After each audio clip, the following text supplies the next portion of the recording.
necessarily, but the winner, of course, moving forward to face Na'Vi, and the loser will play Empire in this double elimination 4-team playoff stage.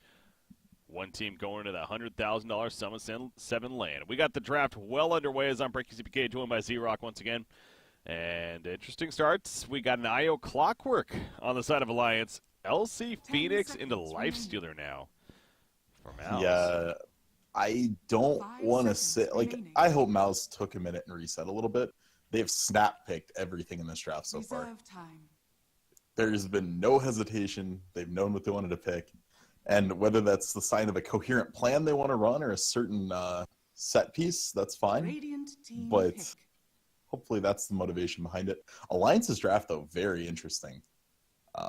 So far, no real synergy with the Wisp. And Dazzle, again, not the most offensive of heroes. We saw last game, they were really hinged on just empower Loda, pray for a good RP. And that was the game plan literally for the first, 30 minutes until it was over. And without the mag, I'm curious to see how that same style of strategy is going to work out for them. Well, Axe is still there. I want to go for that, but no, they got the Clockwork. Yeah, and Ember's still in the pool. Trying to just think of other signature heroes left in here. There aren't that many great Wisp pairings right now. There's no snap first thing that comes to mind when I see a Wisp, this is going with it. It used to be Tiny. Really has fallen entirely off the meta. And I mean, banned out here too. I was gonna say, yeah, they even banned the Tiny just in case. I mean, Alliance has done that. Yeah. I'm curious if they're going to pick up another delivery method on Mousesports. I think you're fine. You have Phoenix dive before the Legion blink, and then once you have Legion blink, Legion is about as good as it gets right now. So lots of ways to get Lifestealer into fights. Now they need some tempo control, some team fight. I hope they don't realize Warlock is not picked or banned yet and go that way, because I think it would be really bad for them in this game. The only upshot would be if Phoenix dives in like a crazy person, and then they just egg on chaotic offering on top of the egg while everyone's trying to beat on it. That could be okay, but their lanes would just be awful. You'd have no roamer, no stuns. What do I want if I'm Mouz here? You need a roamer, but what do you, Ricky's gone, Bounty's gone. I guess there's Earth Spirit. There's really Disruptor? the premium ones. Against the Okay, so they're gonna have very low CC on Mouz's side. This Phoenix is a pressure-based support. He wants to just be pushing waves and throwing fire spirits on stuff to slow their attack speed. Same with Coddle with Illuminate. So not gonna have a ton of necessarily roaming presence. They won't have a lot of map presence on Mouz's side. So that could be Alliance's chance to find an opening here. You just pick something very fast-paced that moves around the map a lot, but their supports are already kind of committed to not being that way either. You've got Wisp, Dazzle. They're not going to be ganking anybody. This is going to be a weird game.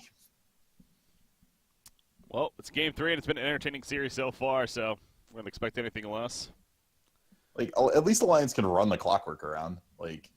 Get Tranquils, get a Windlace, go run around. You got a TA, cool. I like it. Yeah, so far, actually, the refraction breaks are terrible. It's just Phoenix. Yeah. So for Mouz, you got a mid lane slot open. 10 seconds remaining. THD. 5 seconds remaining. That Jakiro, though. Oh, yeah, Reddit's been... I love how you have to, think, oh, wait, what's THD again? Yeah, and I need to stop saying that. But... Oh, in reality, you don't need your mid to be the strongest carry on the side of Mouz. You've got a Lifestealer, you've got a Legion, you've got some scaling damage. 10 seconds remaining. Could be like a Veno that would just destroy the TA. And is slightly more viable than Jakiro. Yeah. If you're Alliance's side here, are you looking for another pairing with the Wisp?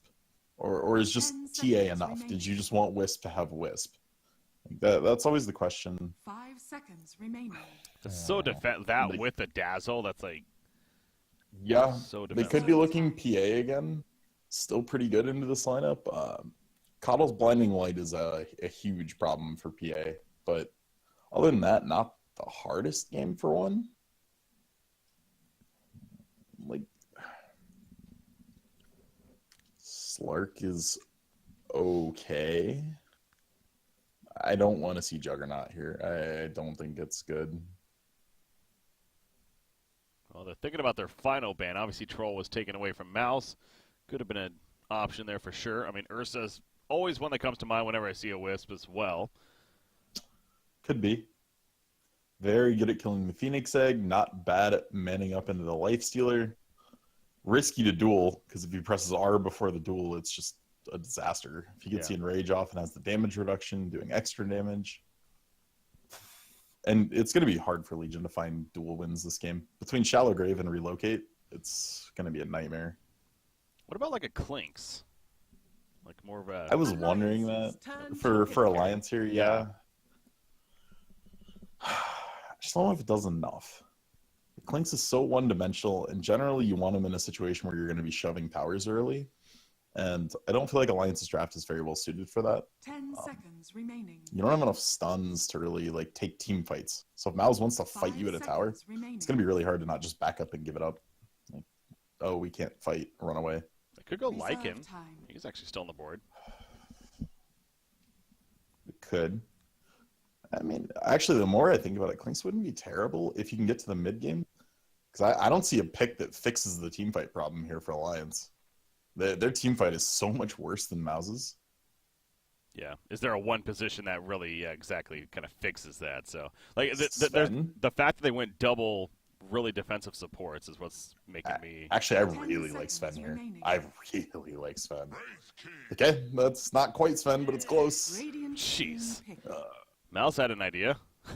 Yep. They knew what they wanted. No, I really like this Sven and the fact that it gave you the extra stun. That was the biggest thing. So they do get that out of having load on Wraith King. Yeah. You don't get the big cleave, which is a bit sad, but I don't think you're cleaving too much of Mouse's lineup at once. So I like this idea. It gives them a little more control. I still don't think they're in good shape in team fights, though. Like, all right, so Wraith King falls for the first life because he's probably going to be the guy in front. And then you want to be killing things during the reincarnate when it's slowing everyone. And their only damage is TA. So unless Limp pops off in this game and is just like three-shotting people, this game looks a little harder to come back from than the first one. Mm-hmm. So we saw this huge lead Mouse had in game 2 and kind of pitched it away. Well, we're going to see which of these two teams comes out on top of what is, again, our third and final game. So, yeah, you are right, though. I mean, Mouse, with the way that finished, you may have thought that was just domination by Alliance, but they definitely had a lead earlier on in that game, too, after winning the first game. But is that a sign of shifting momentum, perhaps, or is that maybe just a hiccup and Mouse looking to regain control right here? But Death Prophet. I mean, it was still, there is no other way to word that. That is absolutely emotional instability coming out and, like, their decision-making ever since that form NRP. And either way, whether it's good or bad emotions right now on the side of Mouse, they're going to come in hot this game. Yeah. They're going to be ready to take this game 3. I imagine they're going to be very aggressive and kind of live or die on that. Ooh, this is interesting here. Phoenix actually going to stay inside the smoke. Alliance has a team all for them here. Look at that ping right on where the ward is. They get it? No, maybe next time as the sentries, but yeah, Spartan pinged like almost on top of it. Well, maybe they were guessing. Okay, yeah. Oh, he missed. Yeah, wrong. He didn't trust his captain. He's like, nah, trust me, it's over here. 30 seconds to battle. Whoops. And now the smoke coming in from Alliance, the later one. Wow. Oh, he missed it with the second sentry. I didn't realize he'd already put the first one down. Yeah. That's so sad. And neither of those are where Spartan pinged. Like, he literally pinged, like, maybe 200 range above the ward, like, straight north of it. Huh. And Mouz has 4 here are going to play defensive. I say it's not worth it. We do not The like our level level 1. Level 1's awkward from both teams. It's like Phoenix is so squishy, Coddle is so squishy at level 1. What is going but on if they're here? in back, it'd be good. So LC's awkwardness. bottom with Coddle. So are they're expecting this trialing then? That's the only reason why they would do this. It looks like it. I mean, so it's the right move, right? Like, this is good. But will it work? This is weird. I honestly couldn't tell you. Like, they're going to have good damage out of Skylark and Coddle on Spartan here, just to keep the waves off the tower. But it is going to cost Skylark a lot in farm. And you're giving Jonas and Fan a pretty easy level 6. Madara is going to farm, that's for sure. But there's not really a risk of clock dying up here. I mean, this is kind of what I said in draft. This game's just going to be weird. There's no stuns on, like, the tri-lane of Mouz if they were going to tri-lane. There's only the Wraith Fire Blast on Alliance, and they're going to use it right here on Skylark. Gonna go aggressive, but again, he has a Dazzle and the Wisp with him, so not really the most aggressive supports themselves. Dire's top Kind of tower enhancing is under himself, attack. but that's how it's going to be. So yeah, it continues to kind of just be an awkward feeling laning phase. Yeah, The two teams. In reality, no one should die on either team. It just shouldn't happen. You don't have like 2 or 3 stuns that if you're slightly out of position, you're super punished for it. So the only lane that maybe has kill potential would be this bot tri-lane from Alliance once Hanskin gets a point in Poison Touch, but even then, don't think so. Well, let's go back to this Death Prophet, though. We really haven't addressed this too much yet. Why? Why the Death Prophet? I mean, it was a snap pick, just a niche comfort. They had no building hitters, and that's one of the better building hitters that was left in the pool as a mid laner. So just thinking about their ways to win the game, I guess. And Exorcism is what they decided is the best route. Like, we're in a patch where you have to have somebody that can kill a building, or you just can't win the game. Well, he's going to run into the Wisp TA now, as Wisp is making his way over to bottle up the Hastron here. And he'll do so. Pops it right away. He's going to head right back to the bottom, actually, as there is action down here. No. Not really. They're on opposite sides of each other hitting creeps. That's how it's going to be. Well, they're going for a play here now. Oh, that's a big heal right on top. Great placement. Well, level 1, but still doing plenty. But yeah, it's not enough. Goes back to the lack of CC. Now EGM's in an awkward spot with the tether. But if you don't have a stun to stop him from moving anywhere, it doesn't do anything. Exactly. It just tethers away into safety. So I was talking to Tsunami actually about this earlier today. Death Prophet's been getting picked up a lot in Southeast Asia and China, and I still don't think it's necessarily a great hero. He used to be nuts because Spirit Siphon was one of the most busted abilities in Dota, but now that that's toned down to being reasonable, he doesn't crush every lane anymore. And I hate that your only tower pushing ability on him is Exorcism, and your only teamfight ability is really Exorcism, and it's on a 2.5-minute cooldown at all levels. Yeah, it's very risky. I've kind of been a fan on the other side of the spectrum of Death Prophet as far as the skill set maybe being underrated of sorts, because in Spirit Siphon, yeah, it got toned down. It's still a solid ability, but the silence, I think, is so strong. Like, the radius of the silence and how long it lasts, up to 6 seconds. Look at Alliance's roster. Does anything about that lineup care if it gets silenced? Other than maybe Dazzle, yeah. Is the only one. No, you are right, though. Okay. He does not care. Wisp, I mean, especially if they're on the offensive, doesn't care once he's got a tether up. Wraith King already queued, so that doesn't matter. Clock's got Battery Assault already running. It just doesn't seem like a lineup where I think, oh, silence is really good here. Yeah. No, you're right. Now this top lane. Okay, Jonas and Fan just TPing out right away. He screwed up, tried to cogs for the mana burn on Madara, accidentally put himself inside the box with Madara, and not the best spot. It's a big, angry life sealer. You're right, though. This is definitely a game where we're not going to have much action early on. Talk about a change of pace. We already had like 10 kills by now. Last game, I feel like.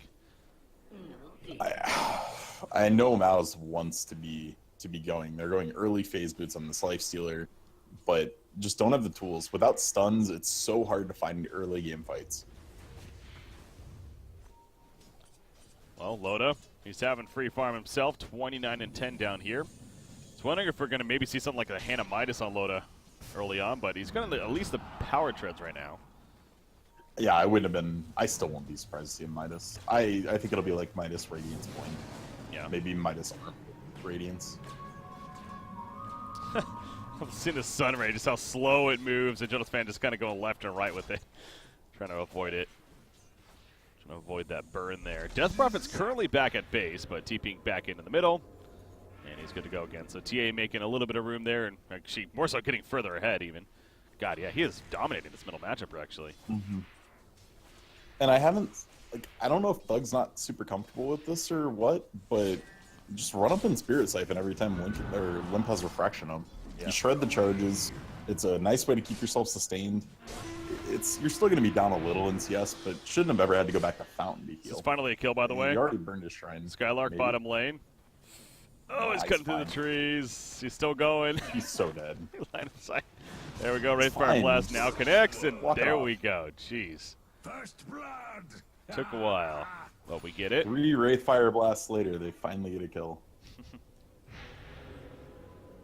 So yeah, the support coming in a little bit too late, and good chase down there. And Dazzle, I mean, he's level 4 now. Well, what's the support gonna do? Look at him funny, throw an Illuminate at the full HP Loda? Yeah. There's no turn potential with either of these supports. Like, TPing them in after someone's gone on does absolutely nothing. Phantom Assassin, with this start especially, is this a Blink Dagger first or a Desolator? Are we talking TA and TA, yeah. Okay. Blightstone Blink, probably? Okay. It depends on how they want to play it. Like, if they're going to say we just need to use Clockwork for hook shots, and then we need TA to follow, it almost has to be Blink so you can catch up to the range of hook shot. But if they just want to siege towers, then Deso first is obviously better. And you've got Clock 6 coming up soon, so I think that decision will have to get made shortly.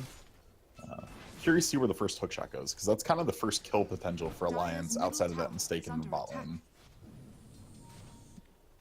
So we kind of, it's almost like a 2-for-1 for Alliance favor, where Wraith King and Lifestealer are both essentially free farming, but then the middle matchup is obviously being won by TA, so that's where they have the advantage right now, big time.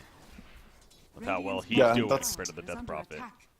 Counteracted slightly by the amount LC is getting out of all this. Like, Skylark is quite a ways ahead of the Clockwork.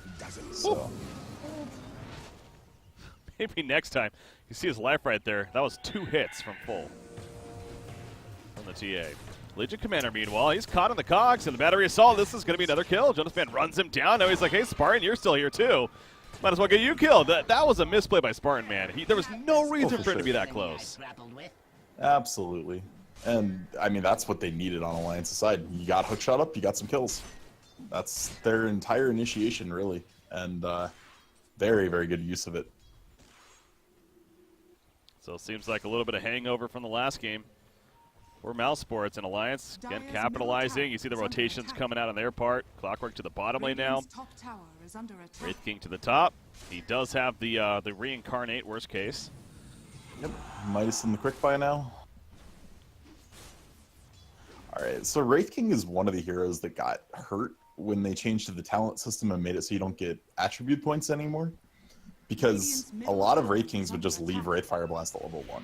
All you get is a little more damage out of it. It's not a great thing. You'd rather have 6 stats. So they just level it at 1 and then stop.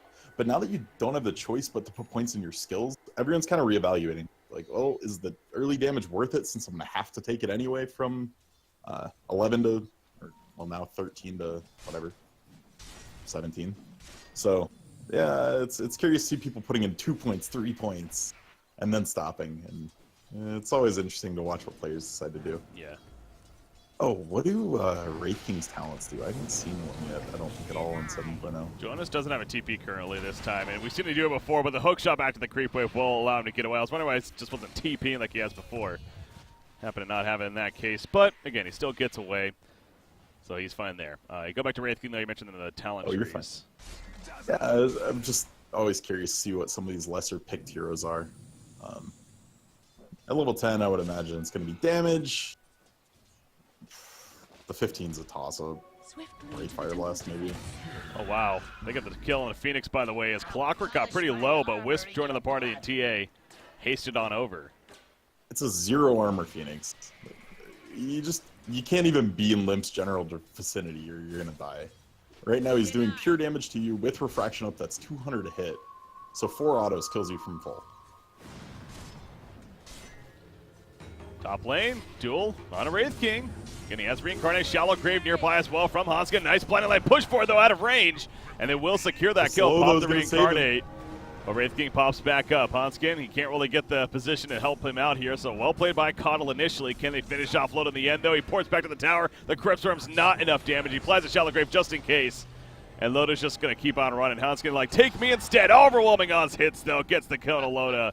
And now Hanskin is in a lot of trouble. They do have Clockwork nearby, but he too is by himself, and last thing you want to do is go in without anyone else. He's a man. Who knows? No, it really shouldn't. I thought the Reincarnate slow was actually going to save Dazzle and the Wraith King there. They all went for Dazzle, but they were moving so slow that they were out of position when Wraith King respawned. But the AoE catches them on the back end. Courier actually scouted Clockwork there, and he almost killed the Courier as a result, but now the Radiant side, they know he's nearby. TP's coming in. I mean, this is all 5. This is still kind of scary if you're Alliance to jump into it. Yeah, and Jonas Fan just going to try to be a distraction, if anything. Oh, he's definitely a distraction now.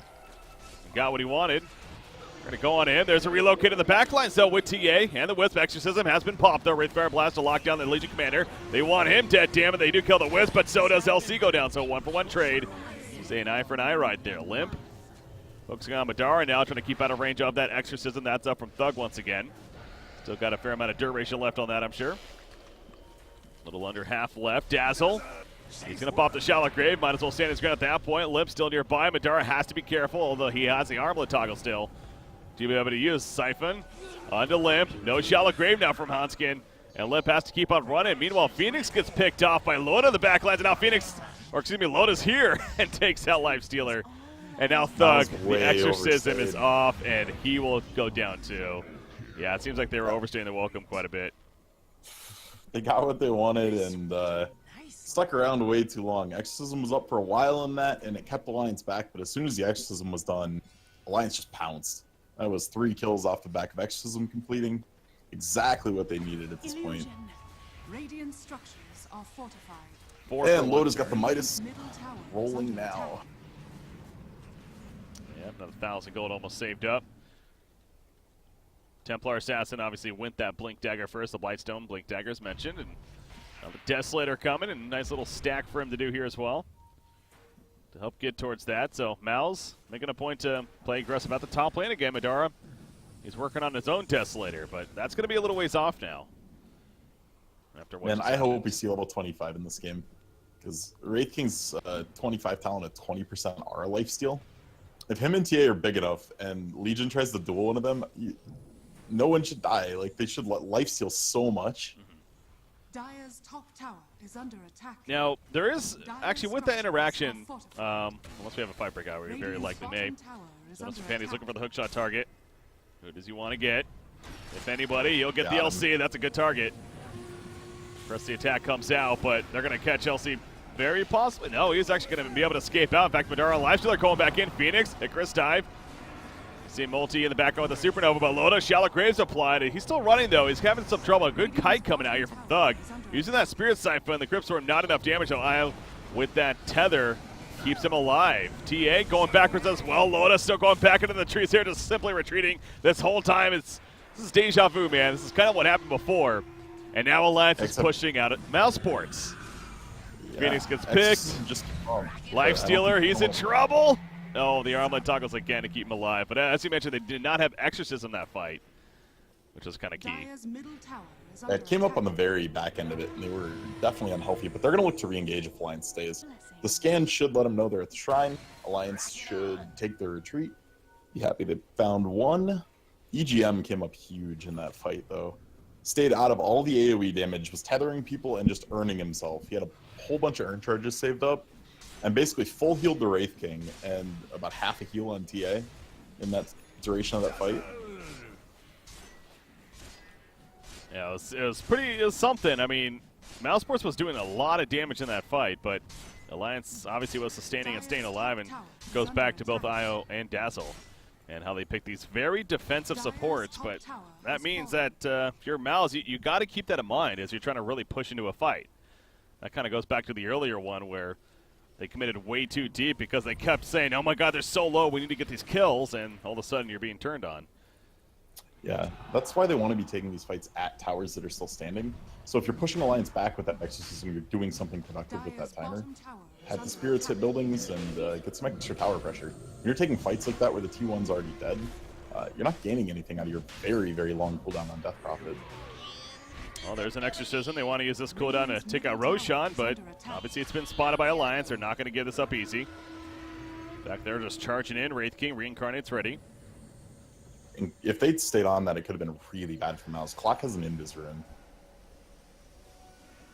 He's going to head back bottom lane. Farm down there. Oh, yeah, so going back to Wraith King. So the reincarnate, you know, against him, the idea of mana burns. Now, they do have mana leak of Keeper of the Light. So, and actually, I have seen the no mana ultimate being picked up on the talent tree. I know you're mentioning the 20% Vampiric Aura lifesteal, which is good. But there are cases, you know, matchups specifically, as we're going to see another initiation, speaking of the Coddle. We're just never allowed to finish this conversation. No. I'm just going to keep going. But they're going to transition into Roshan. However, again, this isn't over just yet, because Mouz, they do not want to give this up freely. Yeah, but Exorcism's down. You used it to try to take this yourself. You can't take this fight if you're Mouz. Skylark wants to, and he went a little too far. Press the attack. They'll save him initially. Isle's going in with Clockwork, actually, just if anything zoning them out, and that's an Aegis now for Limp picked up. And they're going to keep them away. Radiant's middle tower has been denied.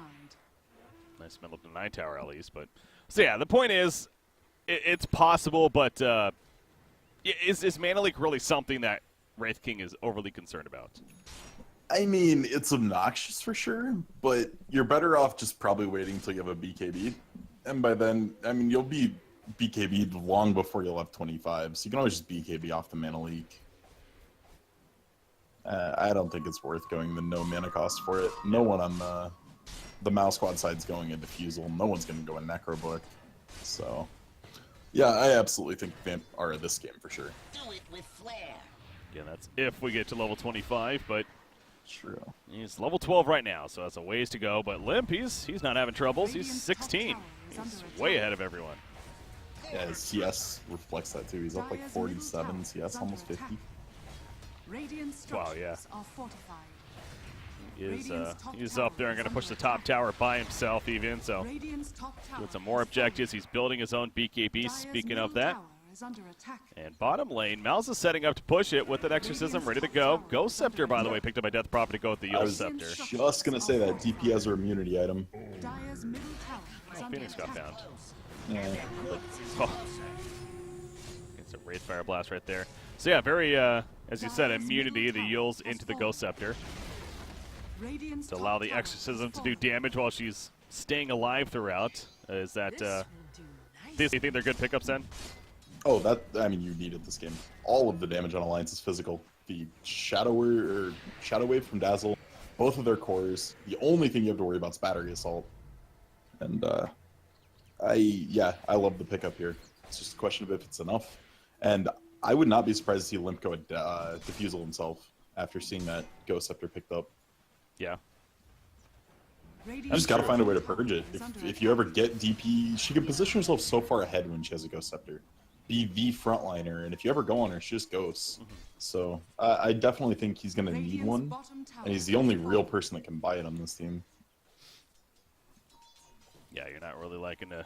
You're not going to be seeing that on Wraith King. And Wraith King, by the way, the Armlet, of course, but yeah, the Blade Mail now picked up to go along with that. It's hell to play Death Prophet into Blade Mails because you can't really control the Exorcism. And yeah, it's just a ton of damage reflected. Just going to Continue to farm out the jungle here at the bottom lane. Meanwhile, Mouz seem a little lost as far as what they want to do. The Exorcism's been on cooldown, or off cooldown, I should say, for a fair amount of time, it feels like. They're just struggling to find a way in. The Aegis is still up, so they don't want to just run in and pop Exorcism only to have Limp eat it all with the Aegis.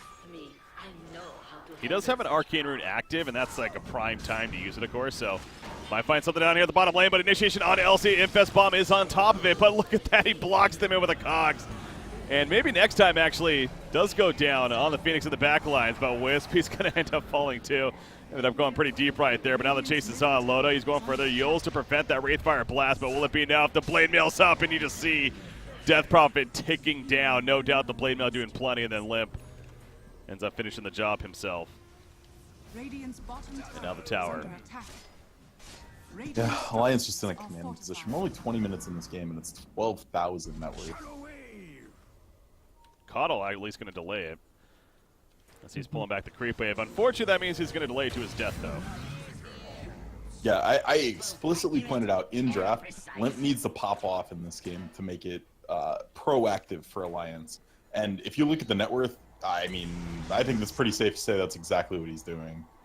Yeah, no, he's having a hell of a game, and Phoenix, he just simply was trying to counter ward, which he got actually, to be fair, but Worth.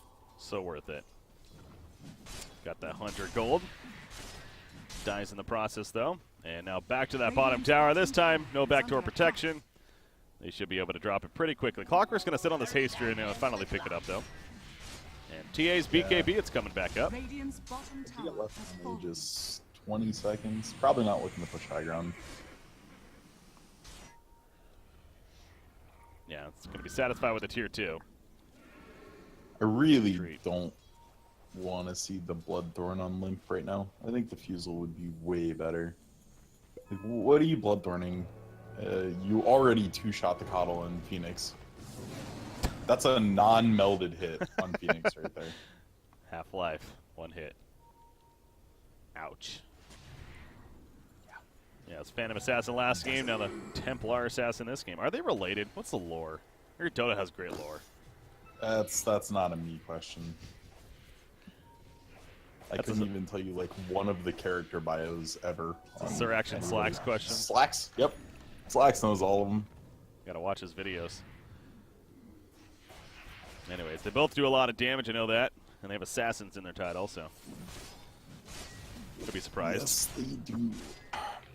Jonathan Fan, by the way, if we didn't notice it in last fight, got the hook onto Skylark and instantly realized Lifestealer was inside. So just threw the cogs up and force stabbed away. Beautifully done to not overcommit. And now they're going to find Skylark without the Lifestealer. Yeah. Yep. Just kind of stands there. Accepts death at that point. It's good hunting by Jonathan Fan, who's no doubt had a hell of a game himself. He's being that initiator. He too now has his own Blade Mail. He went the 4-staff first, but no Blade Mail pickup, which you already stressed how great that is against the Exorcism of Death Prophet, who it goes back to, other than that first Death Prophet ulti, which it was decent in the top lane there as they were going back and forth. Obviously, they overextended in the end. But, it's overall useful for that fight. Since then, it's only been used once, and it wasn't even, he died right after. Twice. You did it to Rush Pit too, and it didn't do it. That's true. Yeah, so the point still stands, though. Yeah, it's been unfortunate. They haven't found good use on Exorcism at all. And right now with the Blade Mail on Wraith King, the only time he can feel safe going on Wraith King while the Blade Mail is up is when his Ghost Scepter's up. Because the reflected damage is physical as well. So, can at least be immune to that. But they're looking for Jonas again. The Death Prophet even got recalled up here for this, and he's just like, see ya. And there's nothing to do. There's no tower to take. There's nothing. They went really all in on a Clockwork just to not find it. So Mouz doing everything that they can, but down 14,000 net worth. I mean, I'm just going to come right out and say it. I think the drafts this game from both sides are pretty terrible. I think they're awkward. Like, there's no clear defined strategy on how to win. Team fights are super clunky on both sides. Alliance at least has like a good, clean initiation with the Clockwork.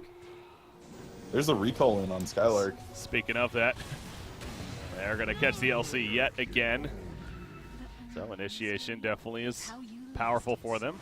What was this about? Oh, they killed him. No, Wraith King actually He is going to be jumped right here as he comes back in, but a Death Prophet with that exorcism throws himself in the air. The Shallow Grave, keeping him alive, gets hit by the Supernova as well, but the Harlot Toggle on top of the heal support from his teammates is going to keep him alive in the long run, so he still has Reincarnate on top of this. Hans gets barely juking and jiving. He finally will go down, but Madara committed pretty deep for this, and that's going to prove to be a fatal choice for him, so he goes down as well.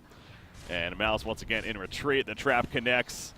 One auto attack almost kills Spartan. Io, Spirits? No, he's falling back now. Bring them in, push them out. It's not going to connect though, but EGM stays alive. The best part about this. But yeah, I don't see how Alliance loses this now. You're up 16,000 gold against a lineup that can't play from behind. The only thing they can do is stall endlessly with Illuminate, and even that doesn't work if Limp can just blink in and Meld Strike and kill you. Yeah. I think that's proven to be one of the biggest things, is the fact that Limp has just got such a huge start here and is just going to have that full Bloodthorn here in the near future. I mean, you see the net worth lead is 8,000, 9,000 even net worth, higher than the Lifestealer, who's tops on his team, and then that goes down from there, obviously with Death Prophet, and only about 8,400. So, yeah, he's over double his opposing mid laner right now. There's another Blade Mill. This one on the other side, actually. LC picks one up. Popular item this game. So, the issue with that is as long as Wraith King's nearby, that still doesn't really open up dual potential. That Vampiric Aura is so huge in keeping TA alive. Limp is lifestealing so much off every auto. Cuddle. He's roaming around. The idea of the Axe for him is it's in get the one. works, but nope. Josephan, he gets away. Skylock goes in there with the Infest Bomb. Here comes Dazzlo. Guess what? Shallow Grave, pretty good against this dual ability. Josephan, hook shot, he missed, unfortunately. Yule throws himself in the air, and that just delays the inevitable, so at least they get a couple of kills, and no Roshan, though, because he's not up. That blinding light actually made Clock miss the hook. Feels bad, but 2,200 net worth. It's a chip in the lead, at least. Yeah. They want to wait around for Roshan. I mean, he has to be up soon, they figure, and again, as we can see, he's going to be up in 15 seconds. Yeah, they're not wrong. It's close. It's literally a max, well, within, what, 15 seconds of max respawn, so pretty unfortunate. And eventually it's going to pop up here, but, again, Alliance are going to be ready to go, you figure. Clockwork's up at 10. He can TP right here to the Shrine. And Loda's already here. Yeah, and Limp can get relocated in, so they may get this Roche, but I'm not wondering if they don't just lose the entire fight on the back end. Look at the bottom lane. Yeah, they're just pushing Look into the at base. Loda, he just blinked in. Did he back over here? Loda goes in. The Shallow Grave going to keep him alive, in fact. Got to kill an LC already, but Dara's going to go down. He picked up the Aegis right before, though, but he goes down with it. Phoenix also falling. Exorcism off. Back here from Death Prophet as he's just trying to live as long as possible, but they will run him down as well. They relocate in, and then they go right back to the bottom lane, of course. Lip's like, oh, hi again, Coddle. The blind, though, will allow him to miss. And they'll stay alive. Could have just BKB'd before and insta-killed the Coddle. Finish him, finish him. Not going to go for it. Instead wants that tier 3, and he'll get it. And he has all the supporting cast coming in as well. So Death Prophet buys back, but no Exorcism. So are they really that scared? Not particularly. You're not healthy, though. They still have Reincarnate. He did stay alive the whole time. True. Yeah. Obviously, that's where the heal support is coming to play. It's in the Shallow Grave. Oh, that's a big Wraithfire Blast. The pressing attack, though, in return, but the Cogs to block a couple of supports. Supernova activated as a result, but TA just shreds right through it. Coddle gets picked off. And the duel going out, though. It's actually a winner for Io. He ends up winning the duel. Desperation at its finest for Mouz. Yeah. And that should do it. Loda had too low mana to reincarnate. It could have easily dueled Loda and actually gotten a kill there. And a duel, and I think this game's done anyway, but yeah, Mouz is in a poor mental state for sure right now. Well, the good news for them is again, they're still alive in this event, and they get the night to think it over into the morning here, and play again tomorrow against what it will be Empire. By no means a easy opponent, but kind of refresh, because we have seen them play very well with that set. In fact, heal even in the game 1 of the series, played pretty good. So, but yeah, Alliance. Whether you want to say it's maybe Mouse making some poor decisions, but Alliance at the same time, played well enough to get the victory, and thus they're moving on to face Na'Vi. I mean, in the end, that's all that matters. EG is notorious for playing up to the level of their opponents or down. So it doesn't matter how well you play if you win in the end. So Alliance comes out with the win here, and we'll move on to the winners semifinal. Yeah. And I believe that's it for today in the EU region. That is. That means we are going to be coming to a conclusion here. Again, our third and final best of 3 wrapping up here. So hopefully you guys enjoyed the European coverage. For those that may have tuned in throughout all of it, definitely had some good matches for today as expected. And like I said, all teams are still alive for those that are fans of any of them. But it's a little more dangerous now for Empire as well as Mousesports. As far as Alliance and Na'Vi, they're going to be in that winner bracket and trying to get set up in a good spot in those grand finals of this 4-team double elimination matchup here. But it's coming down to a pretty fun finish here for the European qualifiers. And we will continue coverage into tomorrow. Again, the default time continues to be 10 a.m. Eastern or 1600 Central European time. It looks like right now it's scheduled to be Empire versus Na'Vi. No, wait, that's for today. The winner bracket final would be first. So it means Alliance versus Na'Vi would be first. And then that's to be followed by Empire versus Mousesports after that. And then that would be an elimination match there. Of course. That it will. All right, Z-Rock, we are wrapping up, though. I want to thank you, as always, for co-casting today. Any shout-outs? Anything else you want to say? I got nothing today. It was fun. I'm tired. With you lay in bed and watch some North American version of this next. Oh, yeah?